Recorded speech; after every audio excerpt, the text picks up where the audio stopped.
మీకు తెలుసు కదా నేను ఎంత మాట్లాడుతాను. నా లైన్ ఏంటంటే మీకు అర్థం కాదు. నేను ఎప్పుడన్నా బూతులు పెడతాను. ఏదో ఒకే ఒకసారి ఏదో కొడుకులారా ఒక పదం మాట్లాడాను ఒకే ఒకసారి. దానికి ఈ మధ్యన వాళ్ళు బాధపడుతున్నారు. ఇదివరకు నువ్వు బూతులు మాట్లాడామంటే కరెక్ట్ ఎప్పుడు మాట్లాడా. వైసీపీ వాళ్ళ నాయకులు వాళ్ళ వాళ్ళ వ్యక్తులు ఏం మాట్లాడుతారో ఏం మాట్లాడారో విందాం. శ్రద్ధగా వినండి. పవన్ కళ్యాణ్ గారు ప్యాకేజ్ ఇస్తే వచ్చి మాట్లాడిపోతాడు. నలుగురు పిల్లలు కొత్త కారును మార్చినట్టుగా పిల్లాన్ని మారుస్తాడు. 4 ఏళ్లకు ఒకసారి 5 ఏళ్లకు ఒకసారి పిల్లాన్ని మారుస్తాడు. నేను కూడా చూశారు కదా జగన్మోహన్ రెడ్డి గారు తిడతారు. ఆయన తిట్టలేక కాదు తిరిగి నేను నాకు ఎవరి వ్యక్తిగత జీవితంలోకి నేను వెళ్ళను. దాన్ని నేను రాజకీయ లబ్ధి కోసం వాడను. అలాగే నేను ఎవరైనా సరే మీరు మాట్లాడేది పబ్లిక్ పాలసీ మీద మాట్లాడతాను. పబ్లిక్ పాలసీ మీద రెస్పాండ్ అయితే రెస్పాండ్ అవ్వండి. నేను తిరిగి చాలా అనగలను. చాలా బలంగా మాట్లాడగలను. కాకపోతే దానివల్ల సమస్యలు పరిష్కారం అవుతాయి అంటే ఖచ్చితంగా పెట్టుకుంటాను. కాదే వ్యక్తిగతంగా మాట్లాడినప్పుడు ఆ సమస్యలు పరిష్కారం అవ్వవు. ఈ పెద్ద మనిషి 4 భార్యలు పెళ్లి చేసుకుంటాడు.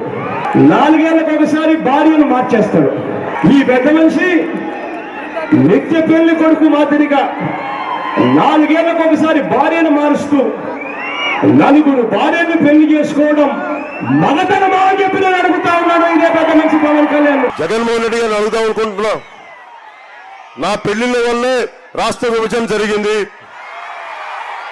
నా పెళ్లిళ్ళ వల్లే అవినీతి జరిగింది. నా పెళ్లిళ్ళ వల్ల పాపం జగన్మోహన్ రెడ్డి గారు జైలుకి వెళ్ళి ఆ కూర్చోబెట్టి కేసుల్లో ఉన్నారు. ఏంటా మాట్లాడతారు మీరు? వైసీపీ నాయకులు ఏం పిచ్చిగా ఉందా మీకు? తమాషాలుగా ఉందా మీకు? ఏమో మాట్లాడేవాళ్ళు లేదంటే మీ ఇష్టానికి నోరు పేలుతా ఉన్నాయి. జాగ్రత్త, కొంచెం హోషియారుగా ఉండండి. ఇష్టానికి మేము పట్టానికి ఏం లేవు. కొత్తగా ప్యాకేజ్ పవన్ కళ్యాణ్ గారిని కూడా అడుగుతున్నా. అయ్యా పవన్ కళ్యాణ్ గారు, మీకు కూడా 3 భార్యలు, బహుశా 4-5 పిల్లలు.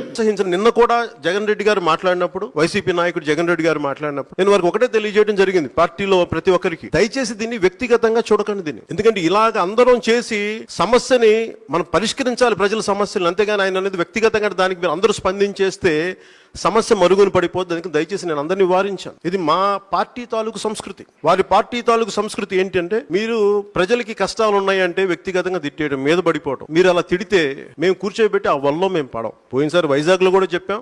మీరు వ్యక్తిగతంగా ఎన్ని అన్నప్పటికీ మీరు భాషా సంస్కారాలని మర్చిపోయి ఎంత హీనస్థితిలో మాట్లాడినా మేము ఖచ్చితంగా మిమ్మల్ని పాలసీ విధానంలోనే మాట్లాడతాం, స్పందిస్తాం. మాట్లాడితే ప్రతిసారి 3 పెళ్ళిళ్ళు అంటే మీరు కూడా చేసుకోండి, ఎవడు కాదన్నాడు? 3 పెళ్ళిళ్ళు చేసుకున్నాడు, 3 పెళ్ళిళ్ళు చేసి దేనికి అంత బాధ? నాకే సరదా పడి చేసుకోవాలి, నాకు కుదరలేదు. ప్రతిదాన్ని మేము అడిగిందని సరిగ్గా స్పందించండి, ఒక పద్ధతిగా మాట్లాడండి. 151 మంది ఎమ్మెల్యేలు చెప్తాం. మీరు జగన్ రెడ్డి గారిని దృష్టిలో పెట్టుకుని చాలా రెచ్చిపోతున్నారు. అందరూ చాలా రెచ్చిపోయి మాట్లాడుతున్నారు. దృష్టిలో పెట్టుకోండి. పాము శివుడి మెడలో ఉన్నప్పుడే బాగుంటుంది, గౌరవిస్తాం. ఒక్కసారి జగన్ రెడ్డి గారి పరిస్థితి అటు ఇటు అయితే మీ అందరి దృష్టి ఏంటో కూడా ఆలోచించుకోండి. చాలా జాగ్రత్తతో ఆచితూచి మాట్లాడండి. మీరు ఎలా మాట్లాడితే భరించడానికి నేను తెలుగుదేశం పార్టీ కాదు, జనసేన పార్టీ, గుర్తుపెట్టుకోండి. చాలా బలంగా స్పందిస్తాం. ఒక వైసీపీ ఎమ్మెల్యే ఏం మాట్లాడారు మీరు?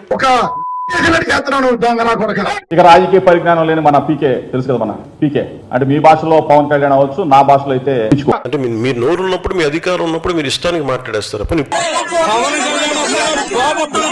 మీరు ఎంత మాట్లాడారు మీకు చెప్పగలరు, మీరు చెప్పాలి, వీడియోస్ పంపించాలి మీకు. పవన్ కళ్యాణ్ సైకో వెధవకి చెప్తున్నా, ఒరే సైకో వెధవా, నీకు ఆడపిల్ల ఉంది, ఆ పిల్ల పెద్దదవుతుంది, గుర్తు పెట్టుకొని వెనక బతికే ఉంటాను, రక్త కన్నీరు పెట్టుకుంటావు, దరిద్రపు నా కొడక. ఆ డబ్సారి శ్రీశ్రీ గారు ఎలా బాధపడుతూ రాశాడో ఇలాంటి పవన్ కళ్యాణ్ లాంటి నువ్వు షూటింగ్కి వెళ్ళేటప్పుడు వెళ్ళంగానే నీ పెళ్ళాం నీ ఇంట్లో పని వాళ్ళతో అక్రమ సంబంధం పెట్టుకుంది అని ఎవరో చెప్పారు, నిజమా కాదా? ఆ బిడ్డలు నీకు పట్టలేదంట, పని వాళ్ళకే పుట్టారు. పవన్ కళ్యాణ్ ని, చిరంజీవిని నరికవతలు పడేసి, పవన్ కళ్యాణ్ గారు కోచ్ పండుకి నా కొడుకులు ముక్కలు నరికవతలు పడేసి, నా కొడుకు వచ్చినా ఆపడం తరం కాదు. వైజాగ్ వస్తున్నావు కదా, రా నా కొడుకు తిట్టేసి ఒక 10-12 సంవత్సరాలు సడన్ గా మీకు రియలైజేషన్ వచ్చింది. ఈ రోజున మీరు 18 మందిని మీరు జైలు వేసి తొక్కి మమ్మల్ని రాత్రులు పగలు హింసించి ఇంకా మాకు 2.5 సంవత్సరాలు 3 సంవత్సరాలు మీరు హింస చూపించిన తర్వాత అప్పుడు చేయాల్సి వచ్చింది తప్పలా. సన్నాసులకు సమాధానం చెప్తాం.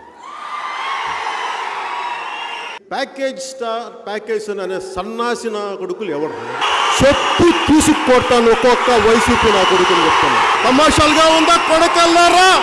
ఇంకొకసారి ప్యాకేజీ గీకేజ్ అంటే చెప్పు తీసుకొని పళ్ళు రాళ్ళ కొడతాను కొడకల్లారా, ఒక్కొక్కడికి చెప్తున్నాను. నా సహనం రా ఇంతకాలం మిమ్మల్ని రక్షించింది, నా సహనం.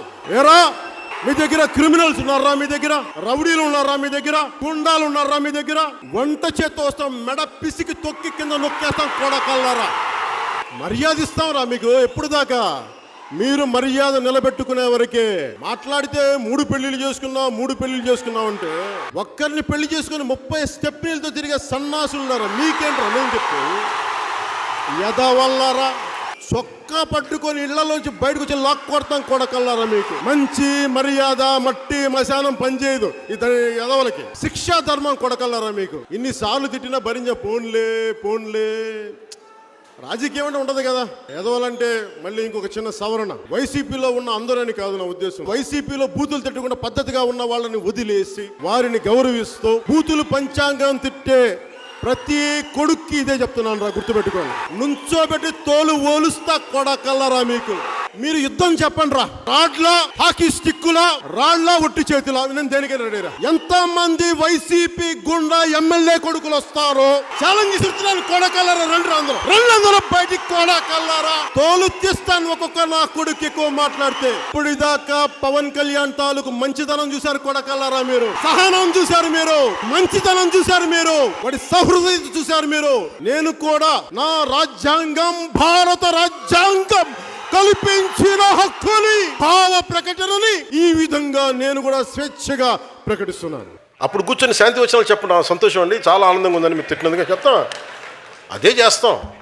ఎరా నా కొడక ఏం సోదర్రా. మళ్ళీ పెళ్లి చేసుకోవడం మొదలు పెడితే ఒకసారి కాదు, 2 సార్లు కాదు, 3 సార్లు 4 సార్లు చేసుకోవడం మొదలు పెడితే ఈ దత్తపుత్రుడు ఇదే కార్యక్రమంగా పెట్టుకుని అమ్మాయిలను లోబర్చుకొని వారిని పెళ్లి చేసుకోవడం, 4 ఏళ్లు కాపురం చేయడం, మళ్ళీ వదిలేయడం, మళ్ళీ ఇంకొకరిని పెళ్లి చేసుకోవడం, మళ్ళీ వదిలేయడం. వారిలా నలుగురిని పెళ్లి చేసుకుని 4 ఏళ్లకు ఒకసారి భార్యను మార్చలేము. ఇప్పుడు 7 days ప్యాకేజ్ అని చెప్పి చెప్తున్నారు. ఈ రోజు ఈ ప్యాకేజ్ గా అమ్ముడిపోయి పిచ్చి కుక్క ఎవరో పవన్ కళ్యాణ్. ఈ రౌడీ మూకలకు కూడా చెప్తా ఉన్నాను, నేను చాలా హ్యాండ్స్ ఆన్ పొలిటికల్ లీడర్. గుర్తుపెట్టుకోండి, ఎంత పద్ధతిగా మాట్లాడతానో, ఎంత పాలసీ మేకింగ్ గురించి మాట్లాడతానో.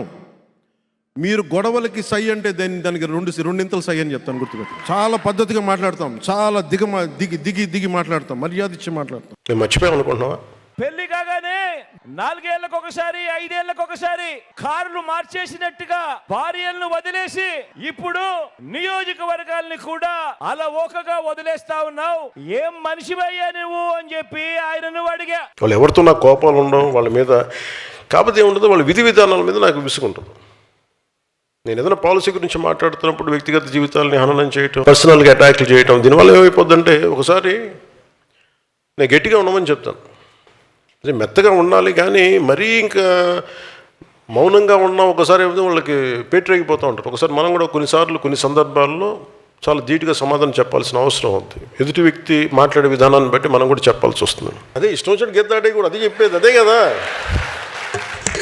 గీత దాటం అంటే మళ్ళీ మనం వైసీపీలో అయిపోతాం, మళ్ళీ మనల్ని అసహించుకుంటే అల్ల కాదు నేను చెప్పేది. ఎవడికి ఎంత శిక్ష పడాలో అది అందరూ ఆనందించి కరెక్ట్గా మాట్లాడాడు అనిపించారు. అంటే శిక్ష వేస్తే ఎలా ఉండాలి అంటే మాట్లాడితే ఎలా తూకం వేసినట్టు ఉండాలి. అంటే ఒక అక్షరం మొక్క ఎక్కువ ఉండకూడదు, ఒక అక్షరం మొక్క తక్కువ ఉండకూడదు, కరెక్ట్ కొట్టేయడం. పాలసీ ప్రకారం మీరు ఖచ్చితంగా విమర్శించండి, మేము కరెక్ట్ చేసుకుంటాం. మీరు మమ్మల్ని విమర్శిస్తే మీరు ఏ తప్పులు చెప్తున్నారో పాలసీలు అవి కరెక్ట్ చేసుకొని నెక్స్ట్ టైం మేము రావడానికి ప్రయత్నం అదే కదా చేస్తాం. మేము తప్పులు చెప్పాలి, మాకు తప్పులు చేస్తే మా తప్పులు సరిదిద్దుకుంటాం. అలా కాకుండా మీరు కూర్చోబెట్టి మీరు ఇష్టానికి తిట్టేస్తున్నాం ఇది అని అంటే అది సబబు అనిపించుకోదండి. వైసీపీ నాయకులందరికీ చెప్తున్నాను.